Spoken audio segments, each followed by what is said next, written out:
and I love Brazil. The people of Brazil are the happiest people and most positive people I think I ever met in all my travels.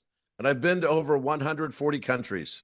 But I will be there on the 7th of April in Florianópolis and the weekend of the 12th, 13th, and 14th in São Paulo. So I hope you can join us there. And I also want to say that I absolutely love working with our team members, Tiago, of course, Luis, of course, as well, Gabriel, Lightest Consciousness, Geometria Sagrada, Geometry in Nature, all the different English versions and Spanish versions and everything. I'm so grateful to these guys. I love them dearly, and I trust them absolutely.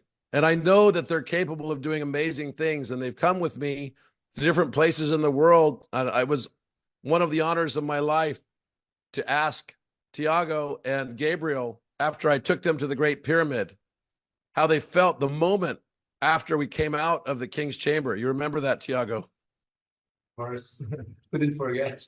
What an amazing look on your face, and it gave me great joy to see what an impact that had on you.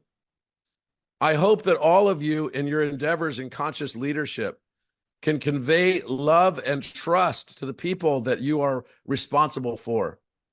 Stewardship and responsibility are aspects of the divine masculine that can be in all of us. We all have divine masculine and divine feminine within us. But one of the things that is so critical for a leader is to have empathy and love, which is an aspect of more the divine feminine. We are here to learn how to love and how to be loved. That's the main reason we live here.